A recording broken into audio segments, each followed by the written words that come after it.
Well, hello everybody. It's so good to see a nice group this evening about this important topic. My name's Debbie Ingram, and I am the chair of the conference's Justice and Witness Ministries Committee. And we exist primarily to bring all of our various congregations in the conference together in terms of the kinds of justice projects that they're working on because many of our congregations are doing wonderful and impactful and innovative things around social justice, and we want to make sure that we are sharing information so that our committee is sort of a clearinghouse and a repository for all these different ideas and connecting congregations. And we have focused on racial justice and on reproductive liberty in the past. We're concentrating more these days on kind of immigration and, well, just being humane to the various groups that are really suffering now during this current administration. We also have global ministries kind of falls under our purview. And then environmental justice is extremely important. And of course, that's the topic of today's webinar. And Fred Taylor is our environmental justice extraordinaire member, and he has really organized this webinar. And so I will turn things over to him. Great, thanks, Debbie. And let me just say also, in terms of the work of this committee, that one of the ways somewhere along last year we decided that a really great way to communicate with a large number of people in the conference was to hold these webinars. And so we've had several now, one on immigration issues. Remind me, Debbie, what some of the other ones were. I think we had, One on Project 2025, oh yeah, and then also on community organizing techniques to give us some methodology to address some of these issues. yeah. So I'm delighted to be helping to organize and host this webinar on Sunday. Um, I've been really amazed in the last month or so as I've been learning about this movement, how much positive energy there is developing around not only this day, but a new awareness of the importance of renewable energy. I've been listening to both Bill McKibben and Jim Antal, and we'll give you a little bit of taste of both of them today on webinars, on from various webinars. Jim regrets that he's not able to be with us today. We were hoping he'd be here in person, but he's actually in the process of becoming a new grandparent to a grandson out in California. So he's on the road as we speak, but he's given lots of resources. I'll be posting some of them either in the chat or later for you. But one of the things that's been really amazing for me as I've been learning more about this whole movement is how much energy and optimism there is. We are in a time, as I'm sure you're all aware, that it feels like environmental awareness and environmental action on the part of the government and on the part of business is just feeling really almost impossible. And so they're very troubling times, of course. Um, Bill McKibben is an incredible optimist, and one of the things that he said over and over again in his new book, he has a new book which I will show you, which you should all look up, called "Here Comes the Sun," taking its title from the Beatles song. And one of the things that he emphasizes is just how how much energy there is for solar and other renewable energies all around the world right now. And even though it may feel in this country right now that it's not the time for solar energy to thrive, he's been researching all around the world and just amazed at how it is thriving. He's also been commenting on how some of the places in this country where solar energy has thrived the most are red states like Texas. And so it's not just a political issue. It's really an issue that has the potential to bring people together. And that's really what I think Sunday is all about. So just want to, it's great to have you here. Um, one of the things that we really want to emphasize in today's webinar is how much um, environmental issues and especially climate change, climate justice really are issues of faith and theological and moral concern. And I want to just read you a couple of things that I had. I put together a webinar a couple of years ago around environmental justice. Um, and wait a minute, I'm not going to actually, uh, yeah. Um, when I was looking for connections between climate change and justice issues, um, Jim Antal had this great line: climate change is both an intensifier and a threat multiplier. In other words, it intensifies practically every issue you can imagine: social justice issues, racial justice issues, and the threat multiplier is actually words from the Pentagon. But here are a few of the ways that he links climate change as not just one moral issue among others, but really at the heart of many moral issues. Food insecurity heightened as desertification and extreme weather events increase. Access to clean potable water harder as droughts cause wells to fail. Increase in violence and social unrest now linked to climate change. Climate refugees number in the millions, and of course we've seen this happening more and more now in the last year or so. Um, and in Jim's book, he says these and many more injustices will increase at an exponential rate if we don't respond immediately and effectively to the climate crisis.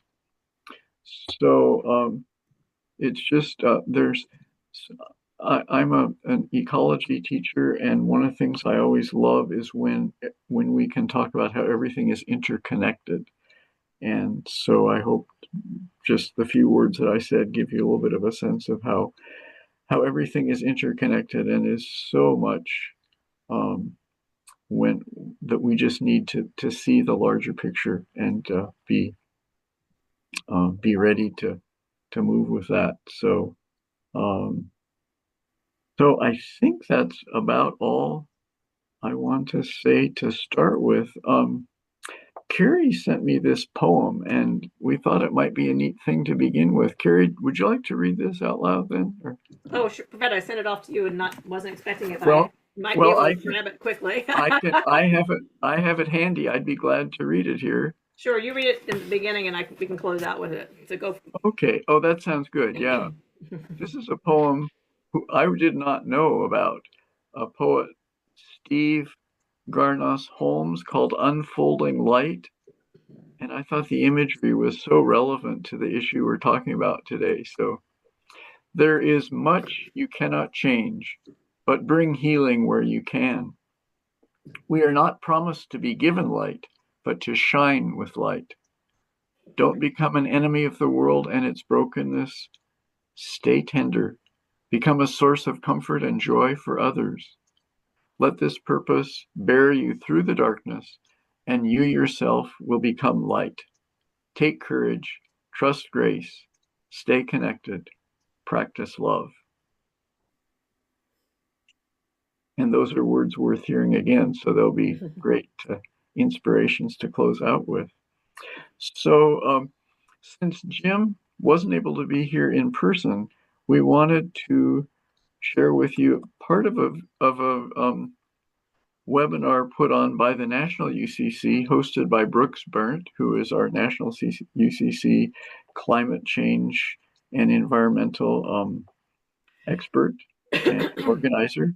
And so I'm going to play a few minutes of Jim speaking, a few minutes of Bill McKibben speaking, just to give you a sense of both of them and where they're coming from in highlighting and promoting this movement. So I will screen share and hope this works. All right. Um,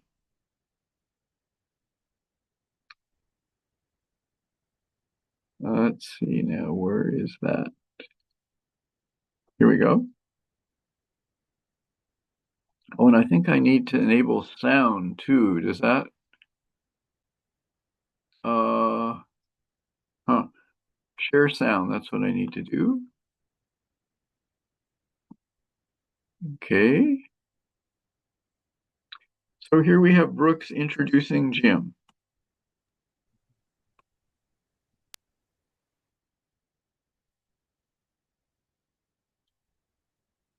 World. Jim, get us started for today. Thanks, Brooks. I'm proud to share with you that the UCC is the first, and certainly not the last, national body to sign on as a key organizer of Sunday. On September 21st, 2025, mark your calendars, UCC churches will join with people from scores, perhaps hundreds of organizations throughout the United States to celebrate the gift and power of clean energy and the urgent need to stand up to, and this is a phrase from Brooks, the profiteers, polluters, and potentates who threaten our health and our future. For 50 years, the UCC has been a committed leader in environmental and climate leadership. And our hope is that 1,000 or more UCC churches will dedicate their worship and other activities on September 21st to the theme of bringing climate hope to Sunday. You can think of Sunday as a counterpart to Earth Day that's near the autumnal equinox. After worship, churches can join with other local Sunday organizers and host community events, e-bike and EV parades, rallies and concerts, protests and teach-ins, all celebrating solar, wind, and battery power and the movement to leave fossil fuels behind. Now is the time to make sure that your church has set aside September 21st. I'll put a link in the chat to the website for sunday.earth. I'll also put a link in the chat to an article I've just posted that provides all the information you will need to participate in Sunday. Sunday was launched a few weeks ago at a multi-faith worship service held at Boston's Old North Church, the same church from which Paul revealed. I'm going to skip ahead just here a little bit because I want to have a little room for Bill's voice to come in here. And so can everybody hear all right? Is this working?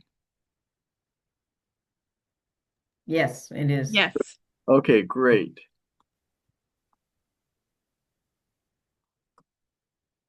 The universal, free, and unlimited gift of energy from the sun and wind given by our Creator.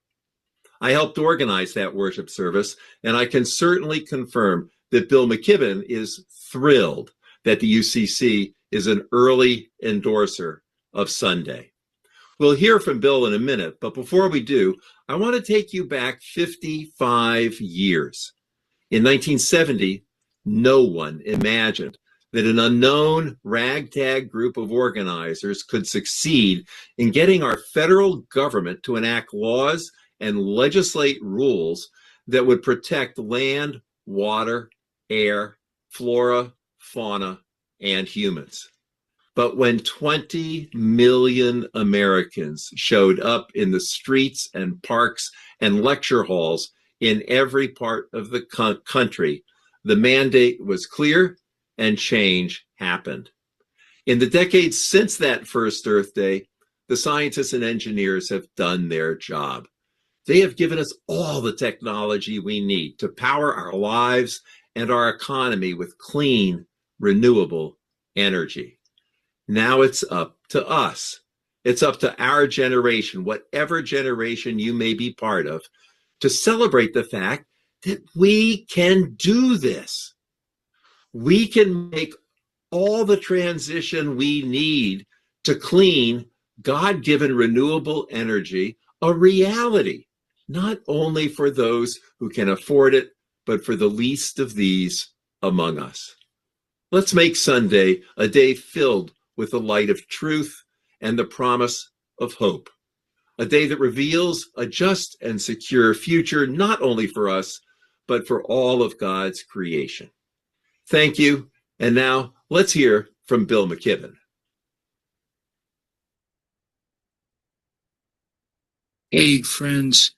Man, it's fun to get to join you for this faith launch of Sunday, which, man, it's starting to explode. And the reason that it's starting to explode is because we have good news to share, because we have a vision for the future to share. People haven't figured it out yet. People still think of sun and wind as alternative energy, but it isn't. It is the straightforward way to the future now. Around the planet, we put up a gigawatt's worth of solar panels. That's the equivalent of a coal-fired or nuclear power station every 18 hours now. That's only in the last 12 or 15 months that that's been happening. It's about 15% below the pace that we need to hit to get really on track for the Paris Accords, but we can do that. We can, if we spread the enthusiasm that we have to the rest of the country and the world, then we have every possibility of making this go even faster. And as we do, we stand some chance of blunting the worst of climate change. We save the 9 million lives a year that are lost to breathing the byproducts of fossil fuel combustion, and we free ourselves from the tyranny of the oligarchs who control those scarce deposits of coal and gas and oil, be they the Koch brothers or the king of Saudi Arabia or Vladimir Putin or whoever. Nobody controls the sun and wind. Nobody can hoard them.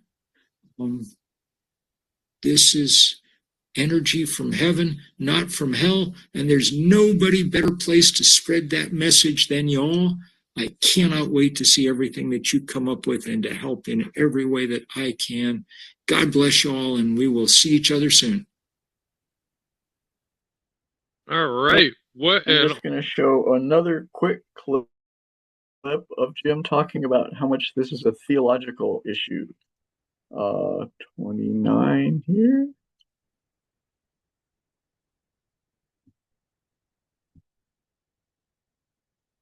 Can you tell us Jim's last name again, please? Antal, Antal. And he has a book called Climate Church, Climate World that has become a real classic in this field of religious dimension of environmental justice. It's a theological crisis. Right. That's going on now. It's a theological emergency. We've heard the term climate emergency, but now it's time to hear from our churches and synagogues and mosques. What is the theological emergency that is going on here? And you know, for God's sakes, it's God's creation at risk. Why? Well, back to Davita's opening point, because of sin. And in this case, because of what used to be called acquisitiveness and now is simply called greed, accumulation of power, accumulation of wealth, etc. It's high time for churches to participate in this opportunity. And let me just add one other thing. For part of the reason that we've been talking about the past 4 or 5 minutes, it's important for you as church folk to realize the folks out there in your towns and communities that may be involved in Sunday, they might never think, oh, maybe the church could host the event that we're talking about. They might be scratching their like, where the heck can we do this? And in fact, a group of EVs could gather in the church parking lot or an assembly hall in the church sanctuary. And I just have to say from my considerable experience, it's often the case that community organizers in the environmental movement would never think that a church or a synagogue or a mosque would want to participate. It's up to us to let them know all of what Davida was just talking about. So hopefully that got you charged up hearing Jim and Bill. And so we want to really now focus on some specifics about resources that can be helpful for you, your congregations, your communities. And so first of all, Sam Swanson is here from Vermont Interfaith Power and Light. There's Sam there. And Sam's going to talk with us about some of the resources that their organization has and the ways that they've helped congregations to do all kinds of great stuff. So, Sam, you want to take it away? Sure, thank you. And thank you for inviting us to participate in this neat webinar. I've recognized many names among the group that are here who are our supporters of people who have participated in Interfaith Power and Light work over the years. I think most of you probably know what Interfaith Power and Light, but I won't dwell at length, but let me just say, we've been around now for almost 25 years. We were formed back in the early part of this new millennium when a group of small congregations in and around Burlington and else out Middlebury and the like were found that people were working alone, and that the simple idea came together that, hey, we'll be able to make more progress on climate change if we work together than if we work separately. And this is particularly the case because often in a congregation, it's 1, 2, 3, 4 people who really have the fire in their tummies and are eager to really make things happen. So what can Vermont Interfaith Power and Light do? What does it do that would speak to this, the gathering here tonight and the effort to mobilize people to embrace this challenge to really carry solar forward with all it can bring for us in terms of reducing carbon emissions and making life better on this planet. For years, Interfaith Power and Light has basically done 3 types of things that support congregations. Our overall mission is to serve congregations. This is a service ministry. We try to empower congregations to act, and we work to empower organizations to act in 3 ways.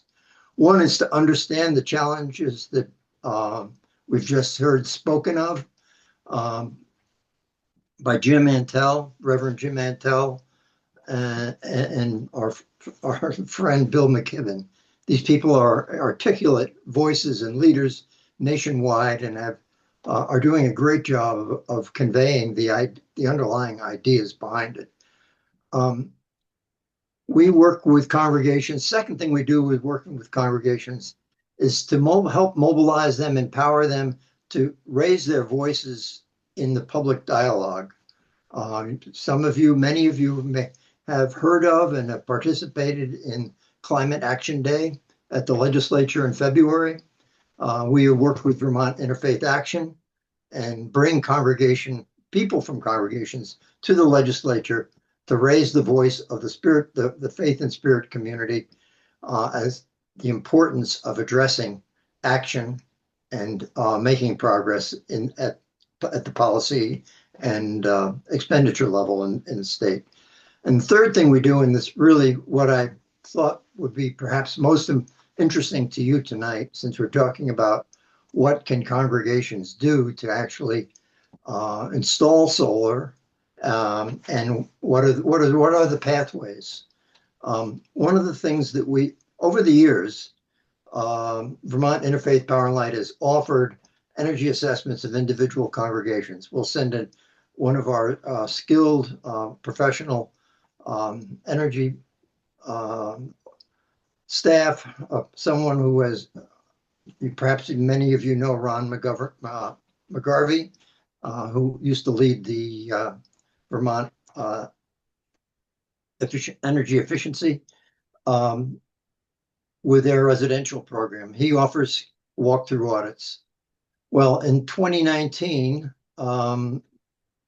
this work was elevated to an incredibly big extent by the introduction of a very generous gift from a member of a UCC congregation in the northeast Vermont. Perhaps Dr. Paul Gerke gave to Faith, Power, and Light a large sum of money to make available to congregations to help them invest in improving the use of energy. A lot of our grants have been devoted to congregations, helping them replace heating systems, but more recently now investing in solar. The Climate Action Grant Program is available. We offer grants of up to 50% of the cost of projects. And we have done this now since 2014, and we've distributed some $300,000 to congregations. I think this is important in this day and age because of what's happening in Washington with the and in the state legislatures where the money is shrinking in terms of the amount of money that's available for investments in solar and energy efficiency. So if you the way to get access to one of these grants is to go to our website, Vermont Interfaith Power and Light. I'll put a link up on the chat after I finish, and we get into some of the discussion. We want this.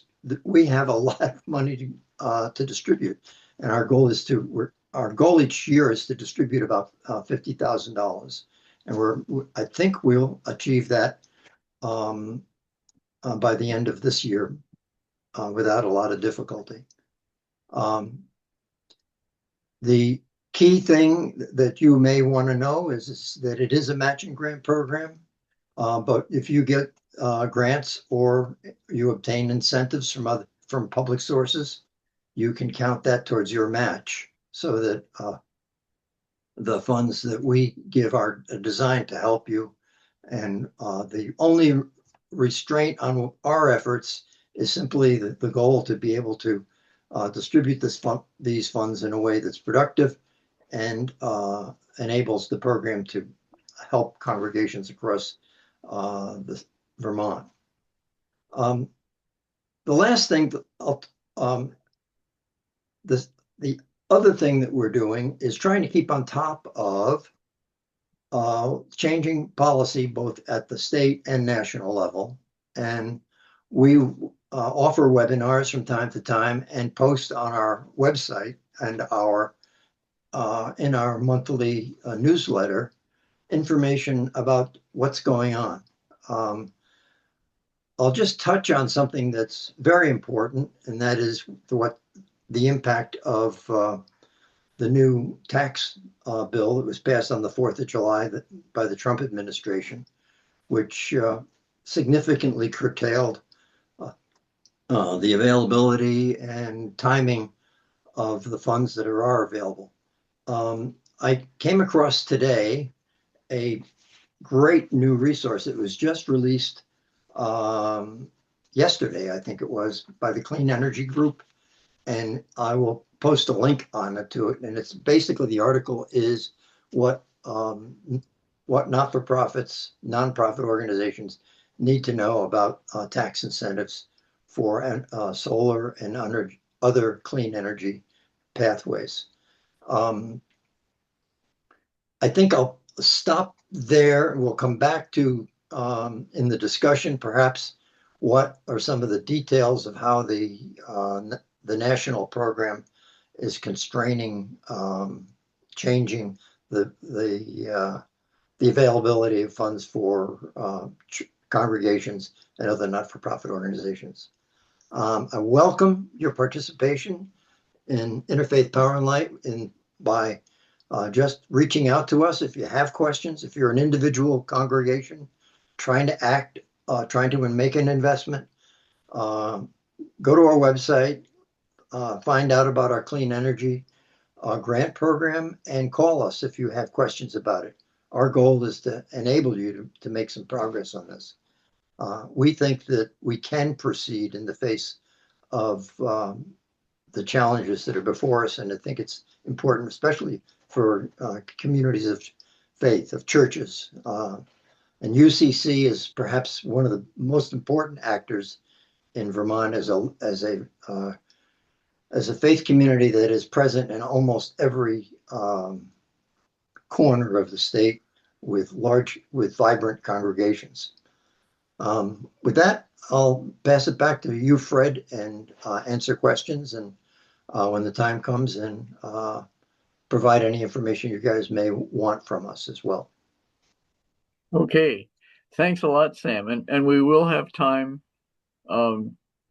near the end for questions and discussion. So I just want to quickly say that Sam and I, in a recent conversation, Sam told me that things aren't nearly as bleak as we think they are in terms of the availability of loans and energy support for solar energy products. It's and he'll say more about that later. But we tend to hear, because of the recent happenings in Washington, that everything's going to run out at the end of this year, but it's not true.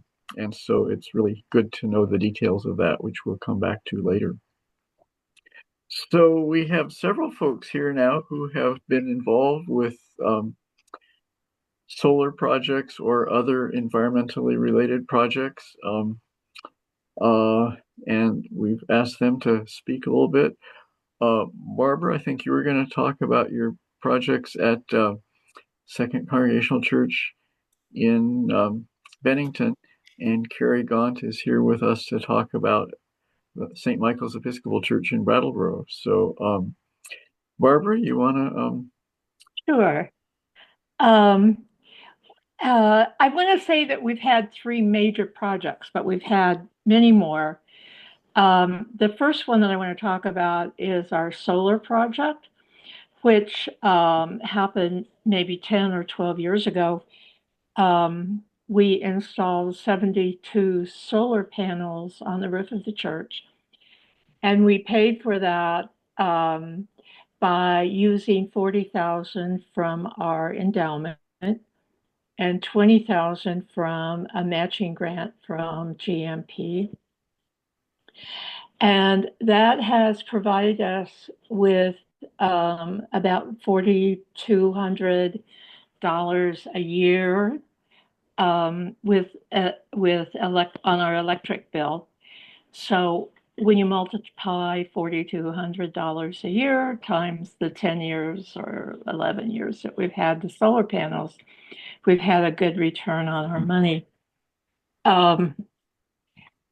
And now, not everybody knows this, but I've started talking about heat pumps that would both cool and heat the church, and particularly since the climate seems like it's going to produce a lot of heat for us. I think it would be well for us to be talking about that at this point.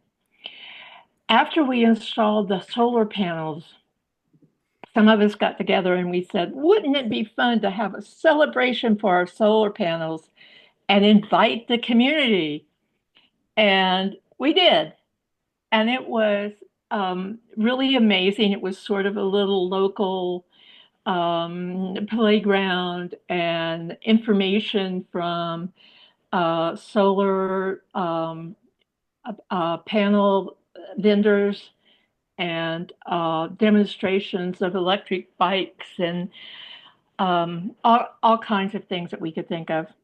And that was an amazing success for us. We were very much energized by that. Oh, I should say we had a free lunch that was provided by members of our congregation one of them was professional chef. So we had really good food for the community as well. And we did that for 4 or 5 years until COVID struck. And then we had to stop, and we haven't re-energized that. One year we took over Lent and did a project every Sunday during Lent that focused on energy or environmental issues. One Sunday we set up tables so that the congregants could paint their own Buddhist prayer flags. We talked about reducing meat consumption and developed cookbooks for cooking vegan. And those incidents have really been important for us to point the direction toward environmental justice and environmental sustainability. And we've really worked hard at that. And one of the things that we've done just recently is cleared a space near the church that was just full of rubbish and all kinds of stuff, and planted wildflowers in it. And that has been really lovely to see the wildflowers blooming in the summer and the fall. And I think that does it for me, Fred, unless you want me to talk more. Thanks, Barbara. No, that's great to hear the variety of things that you've been doing. That's very exciting. So, and you planted some good seeds, everything from planting flowers to working on reducing meat consumption to Lent services, celebrations, prayer flags, some great ideas there. So Carrie, do you want to take it away and tell us about what's been happening at St. Michael's, a very exciting project over the last, 5 or 6 years, I guess, called Building Hope for the Earth. Thanks, Fred. Hi, everyone. I'm really thankful to be here. It's such a great opportunity to meet all of you and hear what you're up to. I'm going to start with a quote that I'm sure all of you have heard at one time or another and used yourself. That's so true to what we've accomplished at St. Michael's Episcopal Church in Brattleboro, Vermont. And this is by Margaret Mead, which is, never doubt that a small group of thoughtful, committed citizens can change the world. Indeed, it is the only thing that ever has. And I wanted to start with that because we're a relatively small church, Episcopal church in the southeastern corner of Vermont. We have about 100 to 110 regular-ish members, and yet we embarked on this vast energy transformation for our church that really started as a very innocent question back, excuse me, in the fall of 2021 by our rector, Mary Lindquist, which was, to me, and I had just retired from my position at Keene State College, where I was the director of sustainability for the college. And she said, Carrie, some people in the church are interested in solar power. What do you think we can do about that? And of course, that was a dangerous question to ask a director of sustainability. But and she says, I feel paralyzed by the climate crisis. It's so overwhelming. And so we sat and we talked for quite a while, and we realized that the church wanted to do more than just solar energy. That there were calls amongst the Episcopal Church to go beyond. And so what started as an innocent question ended up being an entire energy transformation for the church that was steeped not only in the pragmatic actions of solar panels, building tightening, et cetera, which I'll go over briefly, but also a deep inner conversion. I call it an ecological conversion, because for everything pragmatic we did, we matched that with what we would call eco-spiritual formation practices, from prayer to sermons to educational opportunities to anything in between. And I know I have a short period of time, and we've been at this for a while. We've accomplished all of our goals so far, and I'm excited to share that. But I want to go through kind of the headlines. and let you know what we've done and sort of how we approached it, because it really is possible, and what seemed impossible really has happened, and it happened because of some key ingredients. And so I will just give you some of the steps that have worked for us having a successful energy transformation to renewable and clean energy. And I think step one, and our rector, Mary Lindquist, really exemplifies this, but so do all of us that are involved with the project, is I entitled it Listen, Ask, and then Listen More. And the first way that we listened was really listening to Earth and Earth's call, to our spiritual call, that which is deeply held within, but also that which has been issued by the Episcopal Church and other churches, interfaith suggestions, etc., nationally and globally. We listened to each other. Mary had been listening to some whispers in the congregation about an interest in this, and then she brought that to me, and we brought that to Moore, and we sat and talked about what does this mean, what is our obligation, what can we do, what are we called to do, etc. So I say listen, ask, and listen more. And so we also listened to the state of the world and what our neighbors were asking for, and we keep listening. So we didn't just launch in, we actually listened. And then from that listening, step two was really about deciding, what are we really about here at St. Michael's Episcopal Church? Are we really willing to walk our talk, or are we just talk? And that was a really interesting process, because Mary said, Reverend Mary Lindquist said, I was so paralyzed and filled with anxiety about the magnitude of the climate crisis and whether or not one person or one small group could do things. But in fact, I gained confidence by hearing from everyone and talking, and we were able to achieve buy-in from the vestry, which is the equivalent of our board of directors. It's the leadership of the church. And the vestry plus the Reverend, plus myself and some other people that had by then formed a Building Hope for the Earth team, came up with a really clear goal. And so that's the other thing. Decide you're going to do it, and then declare it with a clear goal.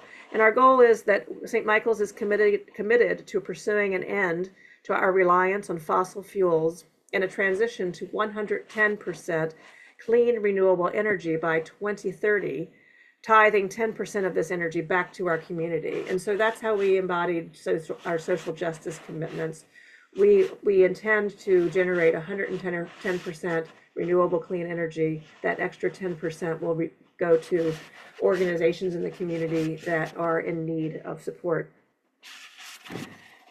Once we made that vision at the leadership level, we then declared it loudly and proudly to the church community. And we started to get input from them. So it was essential to have buy-in from leadership and also buy-in from the parish community. And we did that in a variety of ways, everything from sermons and weaving creation themes and climate themes into all of our liturgy. We did that through Sunday, we call them Sunday forums. It's like Sunday school class for adults. We did that through Godly Play, which is for kids. We did that through articles in our newsletters, articles in the local paper. We had a massive outreach campaign that was not just about learning from the head about what the issues are, but also speaking to the heart about what really matters. And all of these processes ended up creating, I would say, in church, Fred comes to our church from time to time, a congregation-wide conversion. And from that point, I want to say that Mary said, and this is a quote from Mary Lindquist, I started with paralysis, but was able to move to action. She says, of course, there was a financial understanding of what the budgetary needs and limitations were, but we were successful because it became a moral calling, not something we should do, but something that we must do. And then she said, by thinking in terms of abundance, which was also really important, we called our project Building Hope for the Earth. So coming from an abundance mindset, not a scarcity mindset. And she says, you never know, if you come from that perspective, what unlocks the hearts of people and inspires them. So that said, I'm going to briefly mention that from getting all of the groundwork, I would call it, in place, we then were able to really prepare, pray. We always prayed, prayer infused everything, plan, and then engage. And so teams were important for us. We had an overarching Building Hope for the Earth team, which oversaw all aspects of the project. But then we had specific focus points. We had a marketing and outreach team. We connected with the adult forum team to get a lot of education and spiritual formation in there. We connected with the building and grounds team, which were so helpful in coordinating with the contractors. We had a capital campaign team, and we always informed the vestry every month that the vestry met. We informed the church staff, and they were involved in the decision-making process. And then we engaged with outside groups like Vermont Interfaith Power and Light. And we're very thankful, Sam, to getting a number of grants from Vermont Interfaith Power and Light, as well as from Green Mountain Power, as well as from Energy Efficiency Vermont. So it was a real outreach effort. We could not have done it alone.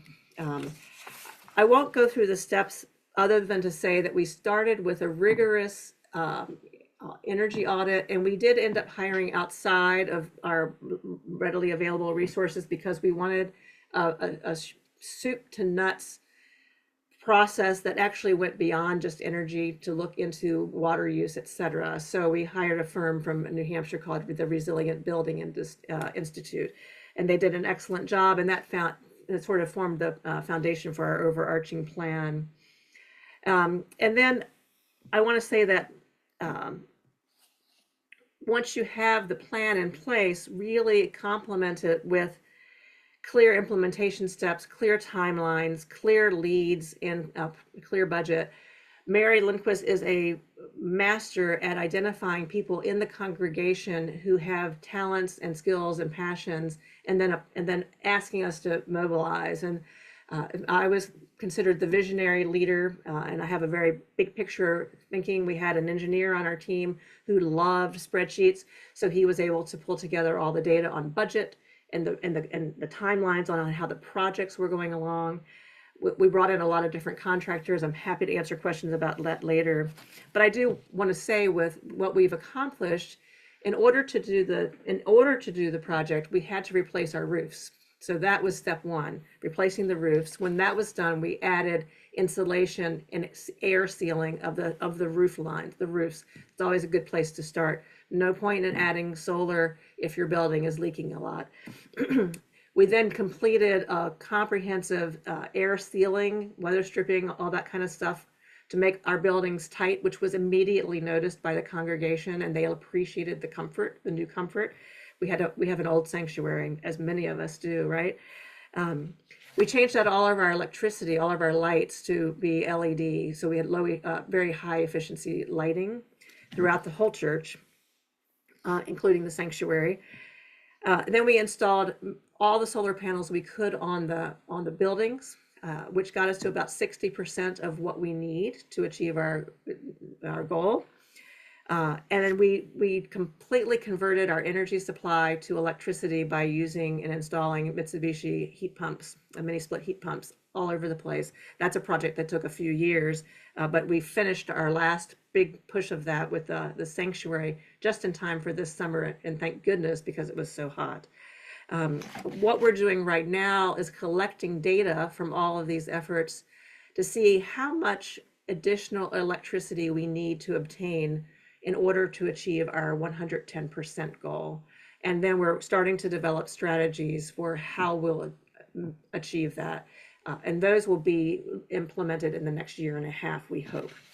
And I just want to add that this project, which started with a simple question about solar energy, now has become a complete creation justice program. And so we're also, and I won't talk about this much, but other than to say that one little seed, it's like that mustard seed in the Bible, can grow into something so magnificent.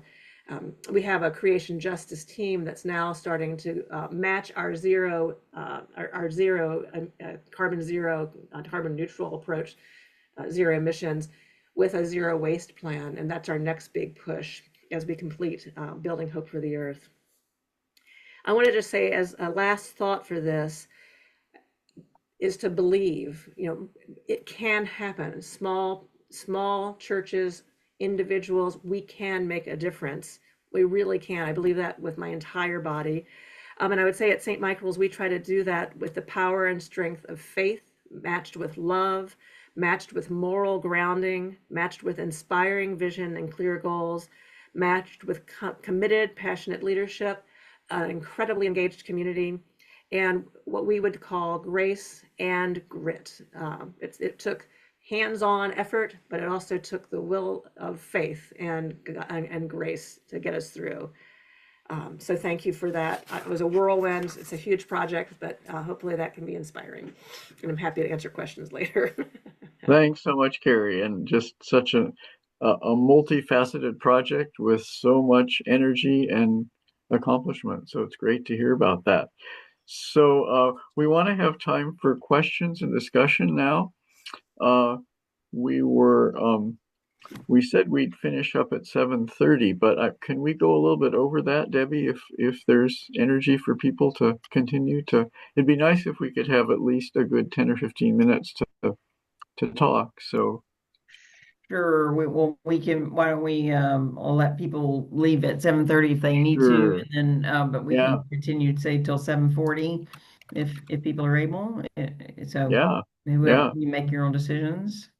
Looks like Lorna Cheriton has a question, if you want to start with her. Uh, Sure, thank you. Barbara True Weber and I are both members of Second Congregational Church in Bennington, as is my husband here. And Barbara, thank you. You've reminded me of a lot of things that Second Congregational did that I had forgotten about. And Hamilton, my husband here, has also reminded me that a couple of years before we put the solar panels on our roof, we did a lot of insulating, and we also installed new weathered windows. Especially in the social hall, it made a big difference because there are a lot of windows that it kept our church from um, losing so much heat during the winter. We also had an energy audit that led to a lot of further improvements. And let's see, we've been very active with composting, recycling, getting the people. Many organizations use our church, and we've worked to get them to compost things, recycle them, and especially not use plastic and not use styrofoam anywhere in our building. Barbara actually was very new to Second Congregational when she initiated the idea of an environmental group in our church.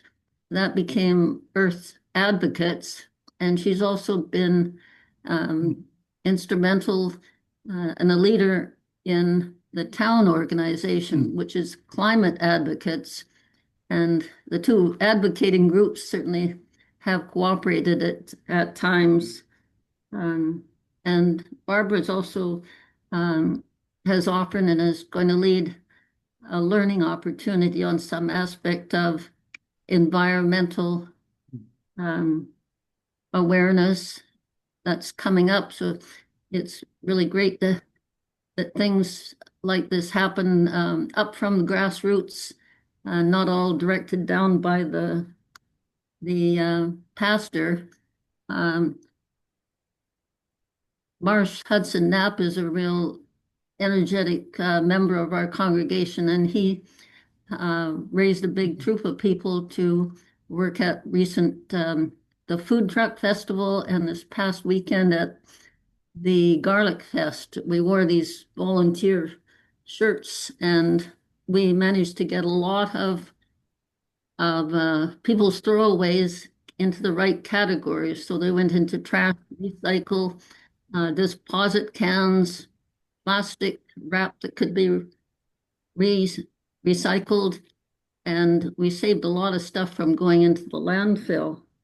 For kids, um, we we had them do a scavenger hunt. A clever wordsmith wrote up clues for them, and they went around the church finding things that do with recycling or with energy.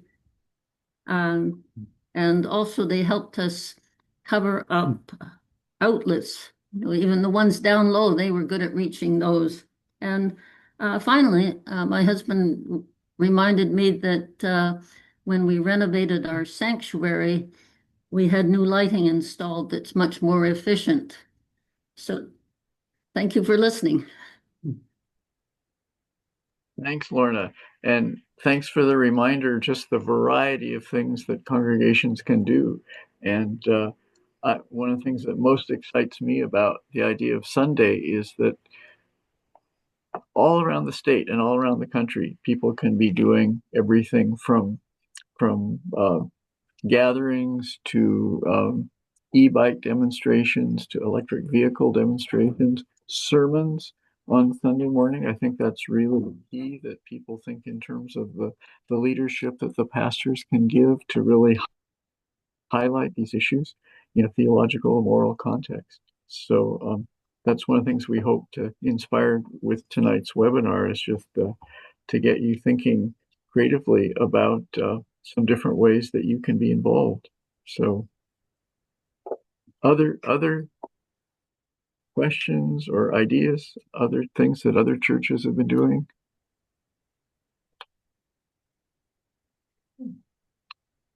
Or other questions for Sam?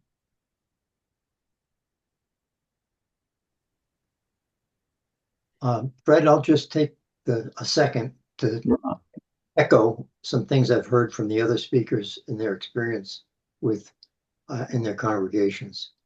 I'm a member, I've been a member since we moved to Vermont in 1998 at Ascension Lutheran Church. Perhaps some of you know our former pastor, Nancy Wright, who's been active in the region, the whole Northeast region, and is now at the New England Synod. The point I was going to make was a simple one, and that is that it starts, you know, what is the expression of a journey of a thousand miles begins with a single step.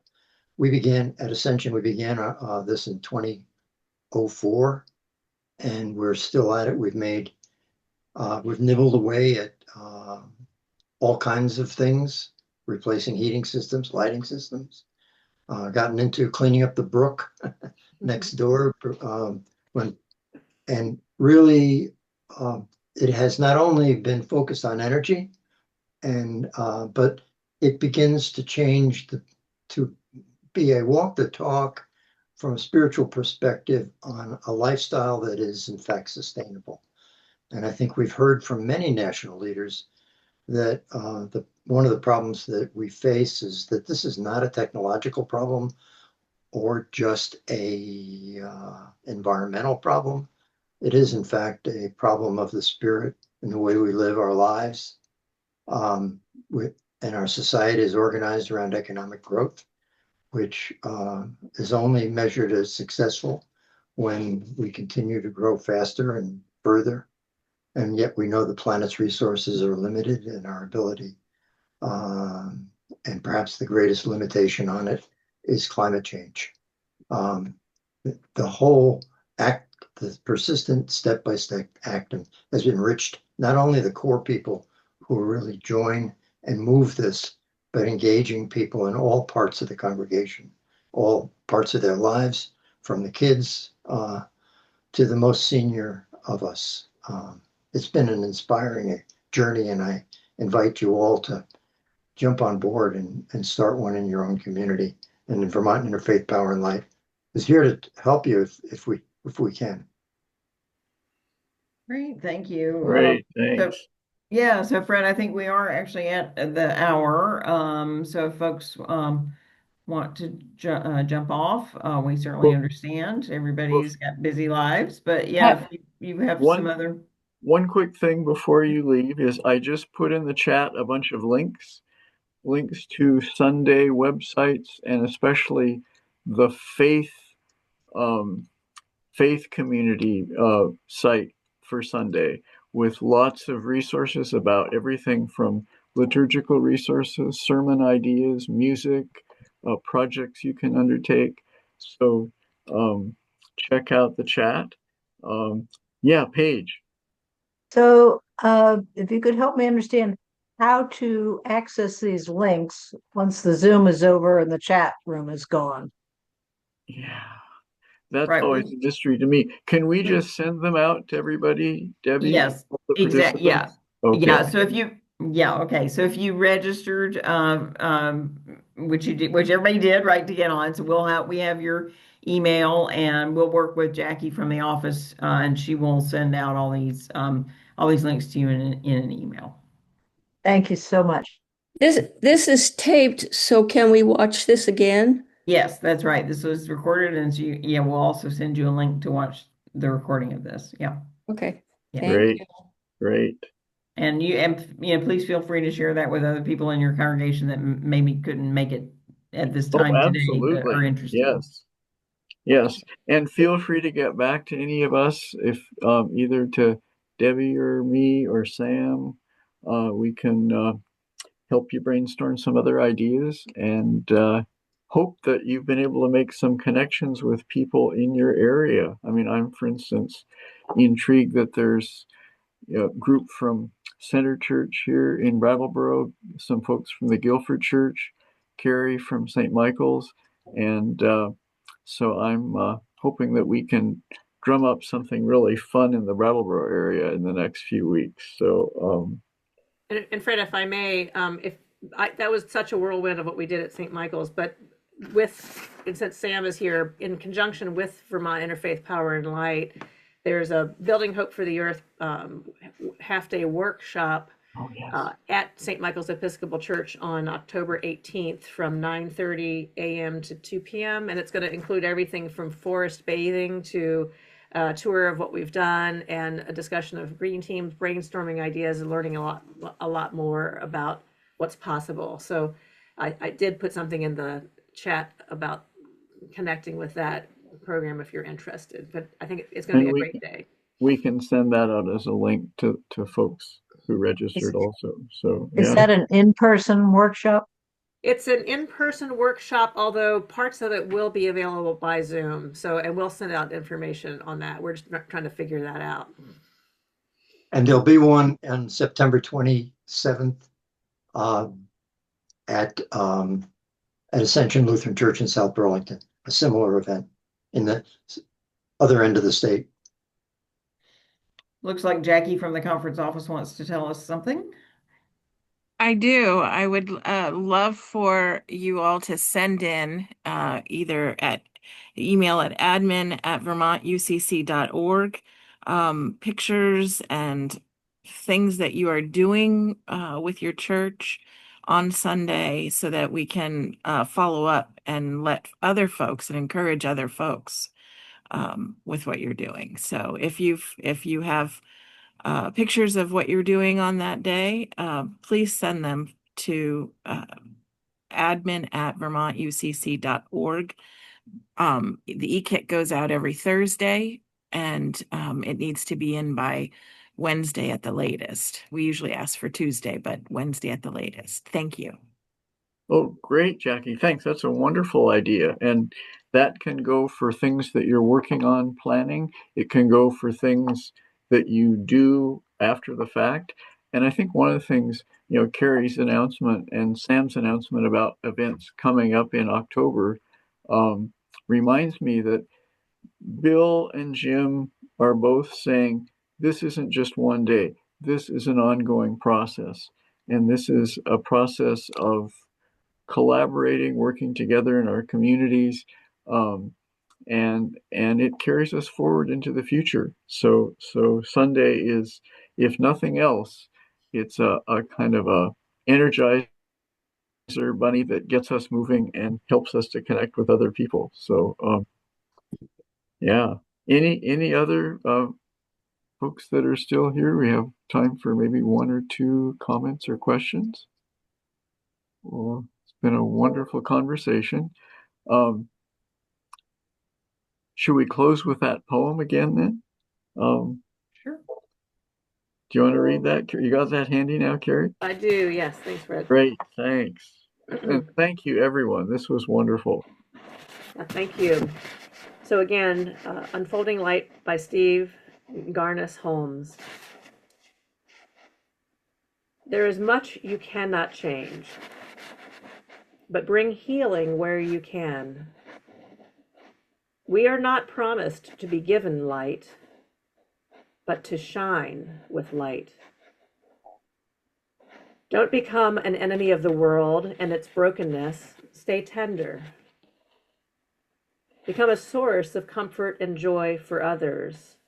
Let this purpose bear you through the darkness, and you yourself will become light.